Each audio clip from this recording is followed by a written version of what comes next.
서양문학 소설편 제4편이 되겠습니다.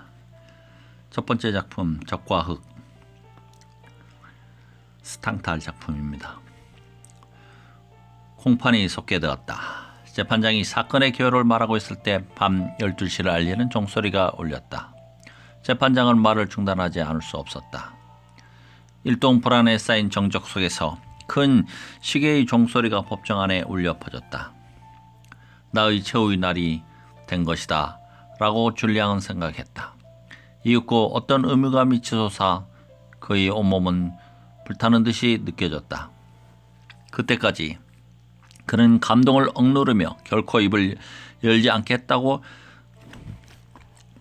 결심을 굳히고 있었다. 그러나 재판장으로부터 뭔가 보충할 것이 없느냐는 질문을 받자 줄리앙은 일어섰다. 맞은편의 데르빌 부인의 모습이 보이고 네날 부인의 친구, 그 눈이 광선을 받아서 이상하게 빛나고 있는 것처럼 느껴졌다. 혹시 울고 있는 분은 아닐까라고 그는 생각했다. 배심원 여러분, 죽음을 앞두고 이와 같은 일은 대수롭지 않다고 생각하고 있습니다만 역시 경멸 받는 것을 참을 수 없어서 한마디 말씀드리겠습니다. 여러분, 불행하게도 저는 여러분의 계급에 속하지는 않습니다. 여러분의 관점에서 본다면 저는 자신의 신분이 천한 것에 반항한 사람의 농배에 지나지 않을 것입니다. 줄리앙은 한창 더 목소리를 확고하게 하여 계속했다. 저는 조금도 여러분의 호의를 바라지는 않습니다.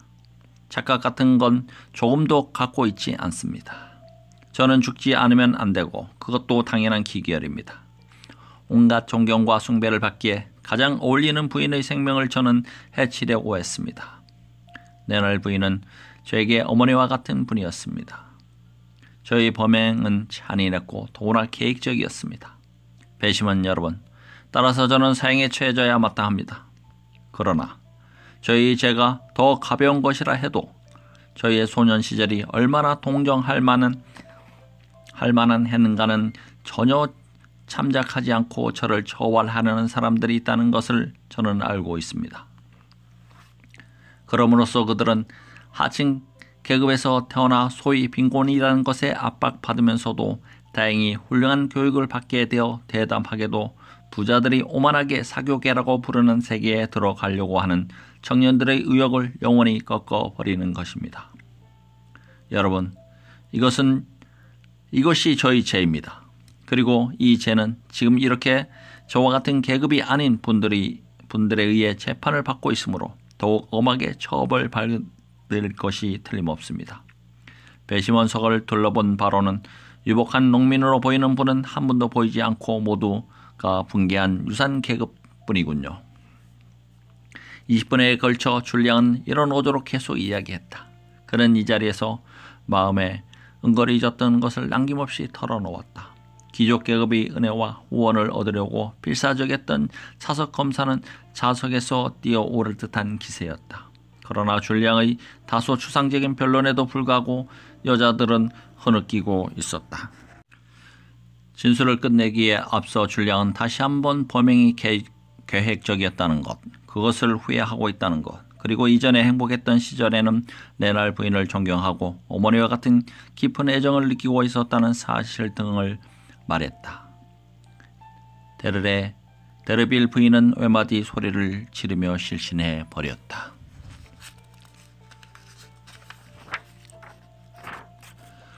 적과 흙, 사실주의 소설로서 장편 소설입니다.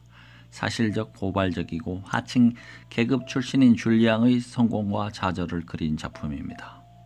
주제는 계급의 장벽으로 가난한 사람들이 탄압받는 현실을 고발한 것입니다.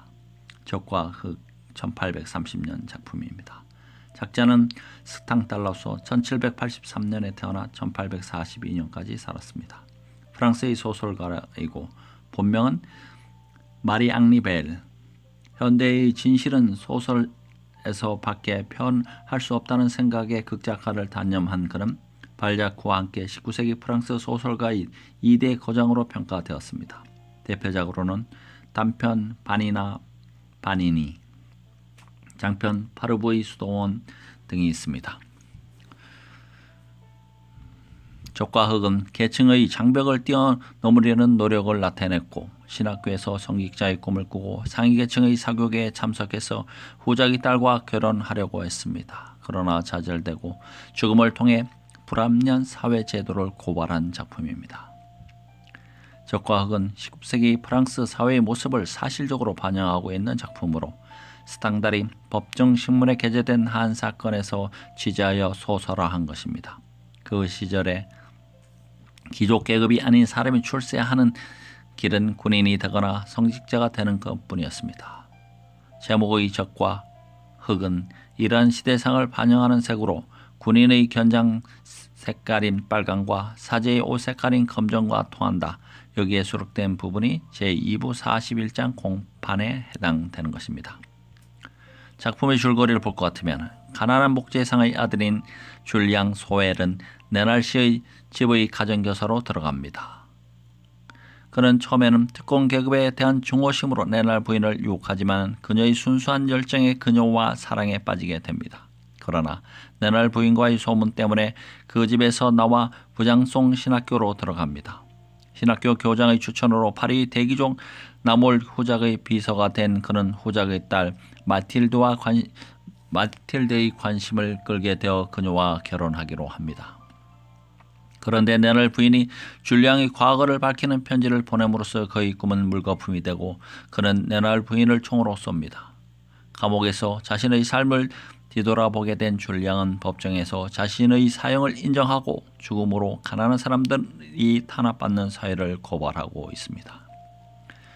적과 흑에서 줄리앙의 성격. 근대 소설에서 우리의 삶의 모델이 되는 정형적인 인물을 창조하는 작품들이 있는데 이 작품의 주인공 줄리앙이 바로 그런 인물입니다.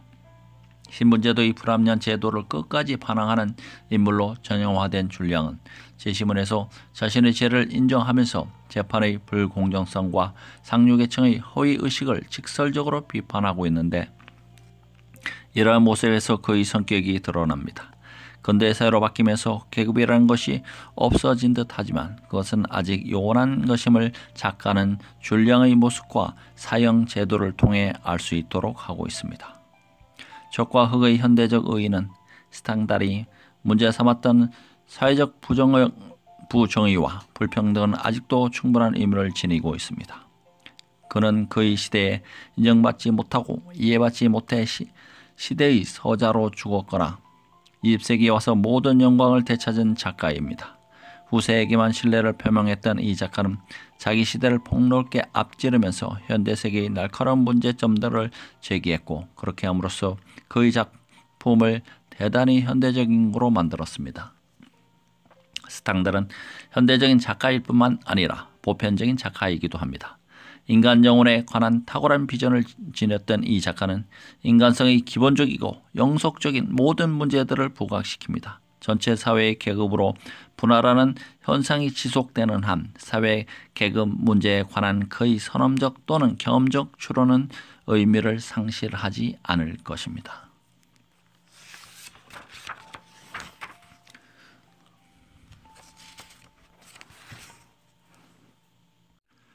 두 번째 작품은 테스가 되겠습니다.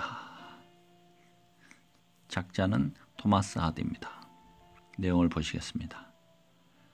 저 별들에도 세계가 있다고 했지 누나. 그래. 모두 우리들이 사는 세계하고 같아. 모르겠어.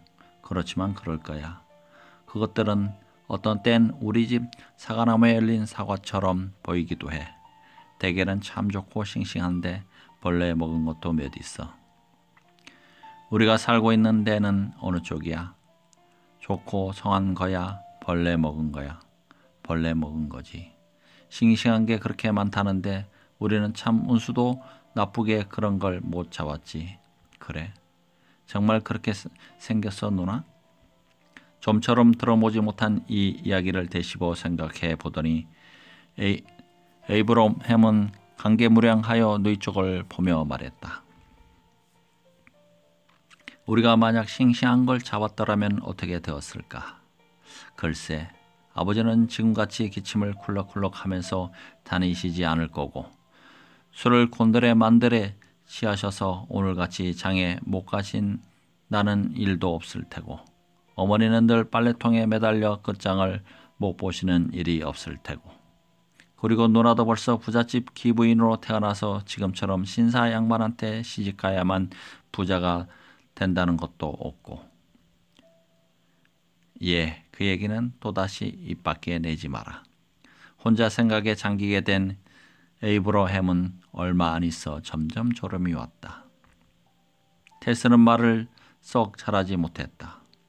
그러나 에이브러햄을 자기에 내버려 두고 자기가 한동안 혼자 말 모는 일을 맡아야겠다고 생각했다. 그녀는 동생이 굴러떨어지지 않게 벌통 앞에 일종의 보금자리 같이 잠자리를 만들어 주고는 두 손에 말 고삐를 잡고 전과 같이 천천히 말을 몰고 갔다. 프린스는 도대체 불필요한 힘을 쏟을 만한 정력이 없었기 때문에 조그만 보살피면 되겠다. 이제는 주위를 돌릴 말동무도 없게 된 테스는 벌통에 기대어 앉아서 먼저보다 더 깊은 환상에 잠겼다. 소리 없이 그녀의 양 어깨를 스쳐가는 나무와 생 울타리들은 현실을 떠난 환상적인 풍경으로 생각되었고 이따금 불어오는 바람은 공간에 있어서는 우주와 접하고 시간에 있어서는 역사에 통하는 어떤 광대하고 애절한 영혼의 단식처럼 들렸다. 그 다음에는 자기의 생에서 일어난 그물처럼 얽힌 사건들을 생각해보니 그녀는 자기 아버지 소견의 허망함과 어머니가 꿈꾸고 있는 신사 출신의 자기의 신랑감을 눈에 보는 듯했다. 상을 잔뜩 찌부린 신사라는 인물이 그녀의 가난과 무덤 속에 있는 그녀의 혼작사 조상들을 비웃고 있는 것을 보는 듯했다. 모든 것이 점점 엉뚱하게 되어 그녀는 이제 시간이 어떻게 흘렀는지도 몰랐다. 벼랑간 마차가 급정거를 하여 자리에 앉았던 그녀는 몸이 흔들렸다. 테스는 자기도 모르게 깜빡 들었던 잠에서 깨어났다.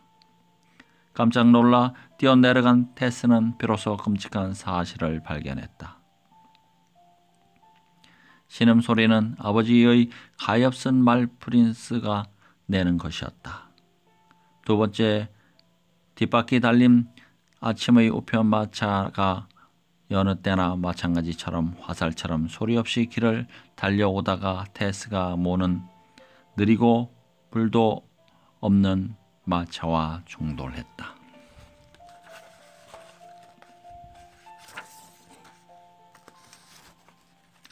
테스는 장편 소설로서 비극적이고 숙명적인 성격을 나타내고 있습니다.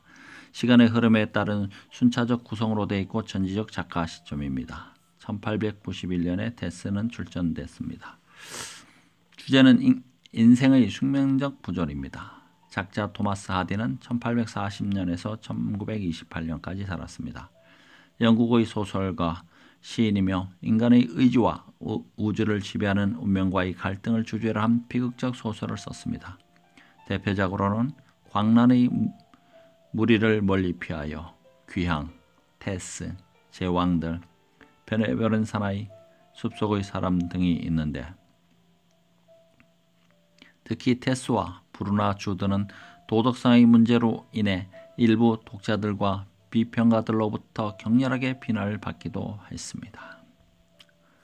작품은 가난한 집안 환경 속에서 부양의 책임을 지는 테스, 알렉의 유린을 당하고 엔젤이 도덕적 편견에 희생되어서 파멸에 이르는 비극적 운명입니다. 테스는 내용의 도덕적 문제 때문에 발표 당시부터 끊임없이 논란에 휩싸였던 작품입니다. 사회라는 대의지에 인간의 의지가 꺾일 수밖에 없다는 숙명적인 견해를 가지고 있는 하디는 인생을 하나의 비극으로 보았습니다. 이 소설 역시 인습에 희생되는 여성의 모습을 통해서 인간의 의지로는 어찌할 수 없는 운명의 힘에 대한 진지한 탐구를 하고 있는 작품입니다. 소설 속에서 테스가 알렉을 죽인 것은 개인의 의지라기보다는 그녀가 처한 환경이 그렇게 하도록 만든 것이라 할 수 있습니다. 테스는 야수적이고 이기적인 알렉과 지나치리만큼 결백한 엔젤, 그리고 사회적 인습의 횡포 사이에서 희생된 불행한 여성으로 묘사되고 있습니다. 이처럼 이 작품은 그 내용만을 평가할 때는 비도덕적이라는 비판을 받을 수 있지만 문학을 이해하는 사회의 관습에 의해 평가할 경우 내용의 비도덕성을 넘어 인간과 세계를 진지하게 탐구하려 하였다는 점에서 찬사를 받을 수 있습니다. 줄거리는 몰락한 농가의 딸인 테스는 가난한 집안 환경 때문에 부모의 종령을 받고 친척집인 더버빌가로 찾아갑니다. 그곳에서 만나 알게 된 알렉은 테스를 강제로 유린하고 테스는 임시인을 한 채 집으로 돌아오지만 태어난 아기는 곧 죽습니다. 다시 집을 떠나 농장에서 일을 하며 지내던 테스는 엔젤을 만나게 되고 그들은 서로 사랑하여 결혼식을 올립니다. 그러나 첫날 밤 테스의 과거 고백을 들은 엔젤은 그녀의 각오를 용서하지 않고 브라질로 떠나버립니다. 그 후 가족들이 마을에서 쫓겨나야 할 위기에 처하자 테스는 어쩔 수 없이 가족들을 돕기 위해 알렉의 정부로 살게 됩니다. 그때 뜻하지 않게 엔젤이 돌아와 테스에게 자신의 사랑을 고백하게 되고 격정에 사무친 테스는 알렉을 살해하고 처형됩니다. 테스에서 싱싱한 별과 벌레 먹은 별이 가지는 의미는 주인공 테스는 가난한 처지로 인하여 인간성마저 훼손당한 채 살고 있는 자신의 불안한 환경과 낮은 신분에서 벗어나 자신의 욕망을 실현시키며 살 수 있게 되기를 바랍니다. 본문에 제시한 싱싱한 별은 테스가 욕망하는 행복한 사람들이 살고 있는 환경을 의미하고, 그리고 벌레 먹은 별은 초라하고 비참한 삶을 살 수밖에 없는 낮은 신분의 환경을 의미합니다. 테스는 싱싱한 별에 알지 못하고 벌레 먹은 별에 살게 되면 벌레가 먹은 것처럼 완전하지 못하고 욕망을 실현하기도 어렵다고 생각하고 있는 것입니다. 이렇게 태초의 인생이 어떤 환경을 선택했느냐 하는 사실이 앞으로 그 인생을 살아가는 데 결정적인 영향을 끼친다는 설정은 작가의 숙면론적 세계관에서 비롯된 것이라 할 수 있습니다. 인간의 운명은 인간으로는 도저히 감당하기 어려운 우주의 내적 의지가 떠맡겨진 것이라는 숙명론적 세계관이 이 작품의 전편에 걸쳐 펼쳐지고 있는 것입니다. 다음 작품은 수레바퀴 밑에서입니다. 작품을 볼 것 같으면은 이 하일로는 친구는 정말이지 괴짜였다. 그는 시를 쓰는 공상가였다. 한스가 하일러에게 대하여 놀라움을 금치 못한 적이 벌써 한두 번이 아니었다. 누구나 알고 있듯이 하일러는 어지간히 공부를 하지 않았다. 그런데도 매우 박식하여 어떤 질문에도 훌륭하게 대답할 줄 알았다. 그러면서도 그는 이러한 지식을 경멸하고 있었다. 예컨대 호머를 읽을 때 말이야, 우린 오디세이아를 마치 무슨 요리책처럼 대하지. 겨우 2구절을 읽는데 1시간이나 걸리게 마련이야. 단어 하나를 낱낱이 되씹어보고 찬찬히 음미하는 거라고. 하지만 결국에는 구역질이 날 정도로 지겨워지는 법이지. 그런데도 강의가 끝날 땐 언제나 되풀이에 떠들어대는 거야. 여러분은 이 신이 그걸 얼마나 멋지게 표현했는지 잘 아셨을 거예요. 여기서 여러분은 시작의 비밀을 들여다본 셈이죠. 하지만 그건 단지 우리가 질식하지 않게끔 불변화사나 부정과거형에다 양념을 친 것뿐이라고. 이런 식으로라면 난 호모에 관심이 없었다. 도대체 이 낡아빠진 그리스의 잡동사니들이 내게 무슨 소용이 있다는 거야. 우리 가운데 누구라도 그리스식으로 살아보겠다고 하면 아마 당장이라도 쫓겨나게 될 거야. 그런데도 우리 방이 헤라스라니. 신학교에서 학생들의 방에 이름을 붙인 그리스식의 고전적인 명칭을 말합니다. 이건 정말이지 웃음거리라고. 어째서 쓰레기통이나 노예 감옥이나 비단 모자 따위로 부르지 않는 거지? 고전이라고 불리는 건 모두 허튼 수작에 불과한데 말이야. 그는 호공에 대고 침을 내뱉었다. 너 방금 전에 시를 쓰고 있었지? 이제 한스가 물었다. 무슨 시니? 이곳의 호수와 가을에 대한 시야. 좀 보여줄래? 안 돼. 아직 끝내지 않았거든. 그럼 다 되면 그래 좋아. 두 소녀는 몸을 일으켜 수도원을 향하여 천천히 걸어갔다. 저길 봐. 이게 얼마나 아름다운지 너도 알겠지. 파라다이스를 지나며 하일러가 물었다. 회당과 아치형의 창문, 행랑과 식당들 말이야. 이게 다 고딕과 노마네스크풍이잖아. 풍성하며 정교한 이 건축물들은 모두 예술가들이 손에 의해 만들어진 거란다. 하지만 이런 마법의 성이 도대체 무슨 소용이 있는 걸까? 그건 목사가 되려는 36명의 불쌍한 소년들을 위한 것뿐이라고. 우리나라에 돈이 꽤나 남아도는 모양이야. 한스는 오후 내내 하일러를 생각하지 않을 수 없었다. 그는 도대체 어떤 인간일까? 한스가 느끼는 고민이나 바람이 그 소년에게는 전혀 존재하지 않았다. 하일러는 자기 나름대로의 사고와 언어를 가지고 있었다. 그리고 남들보다 더 열정적이고 자유로운 생활을 누리고 있었다. 하지만 그는 남다른 고민으로 괴로워하며 자기를 에워싼 주위 환경을 경멸에 찬 눈초리로 쳐다보았다. 그는 낡은 기둥과 담장의 아름다움을 이해하고 있었다.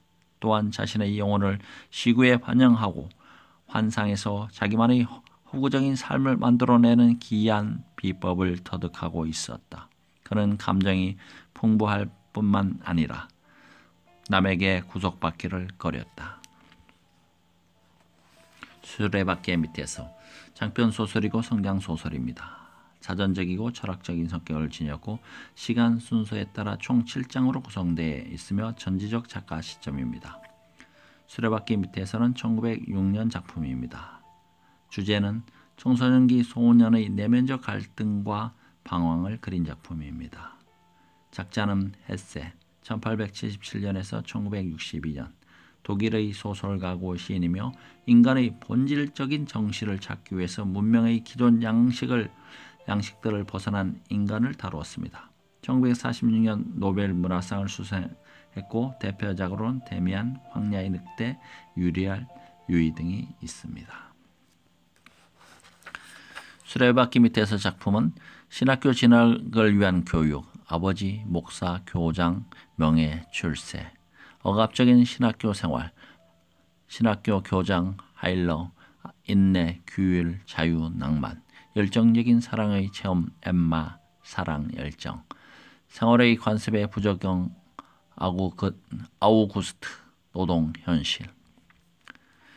이 작품은 헤세의 자전적 소설로서 데미안과 더불어 전세계 독자에게 널리 익히는 성장 소설입니다. 주인공 한스는 유년기부터 부모와 주위 사람들의 기대 속에 미래의 성공을 위하여 현재의 삶을 유보당한 채 사회와 학교가 요구하는 관습과 제도에 순응하기를 강요당하는 젊은이들의 모습을 대표하고 있습니다. 본문에 실린 부분은 한스가 주위 기대에 따라 신학교에 입학하여 생활하게 되는 3장의 한 부분입니다.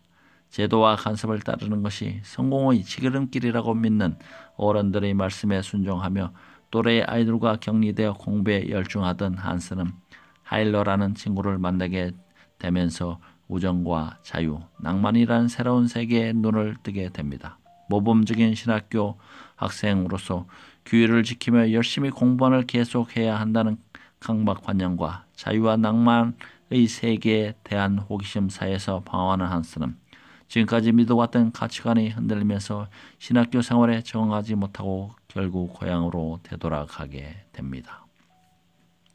수레바퀴의 의미는 이 작품의 제목인 수레바퀴 밑에서는 녹초가 되면 안 된다. 그랬다가는 수레바퀴 밑에 깔리게 될 테니까 라는 신학교 교장의 말에서 인용된 것이다. 이 소설의 주인공 한스는 심약한 성격의 소년으로 연애를 처음 경험하는 과정에서도 상대 여성이 적극적인 태도를 취하면 수레바퀴에 닿은 달팽이처럼 촉각을 감추고 껍데기 속으로 들어가 버리는 식의 순진한 태도를 보입니다.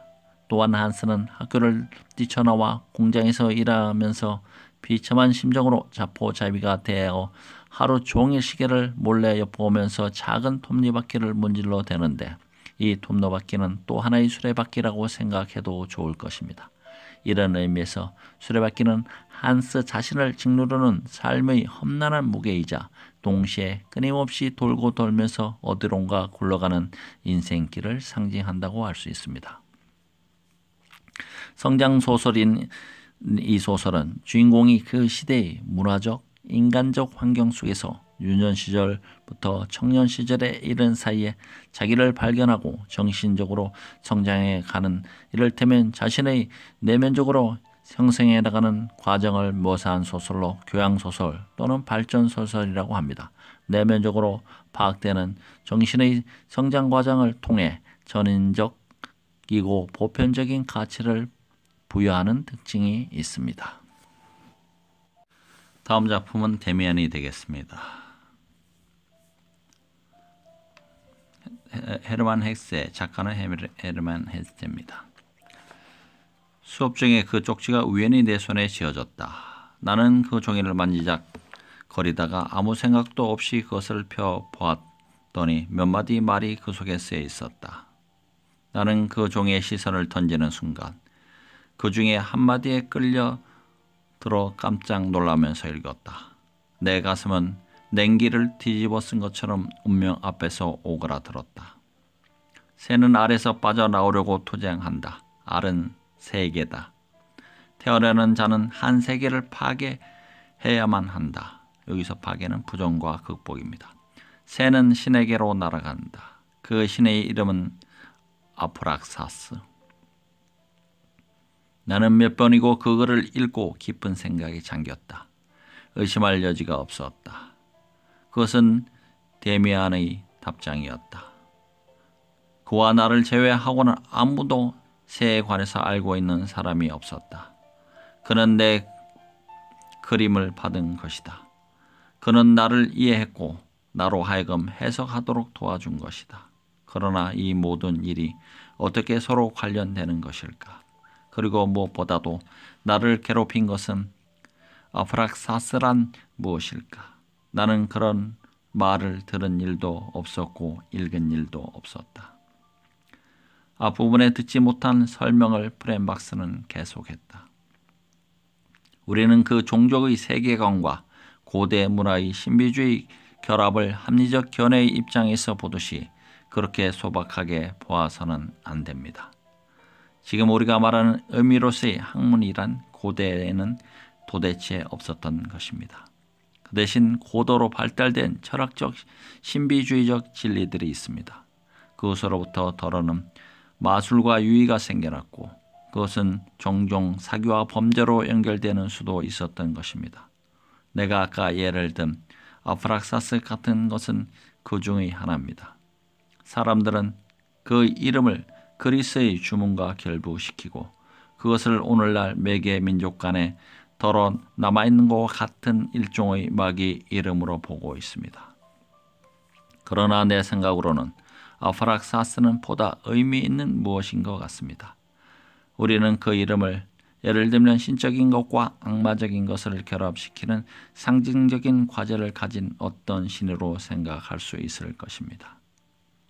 몸집이 작은 이 박식한 남자는 계속해서 세련된 말투로 열심히 얘기했으나 아무도 별로 주의 깊게 듣지 않았고 나도 그 이름이 더 이상 등장하지 않기 때문에 다시 내 주의를 나 자신 속으로 집중시켰다.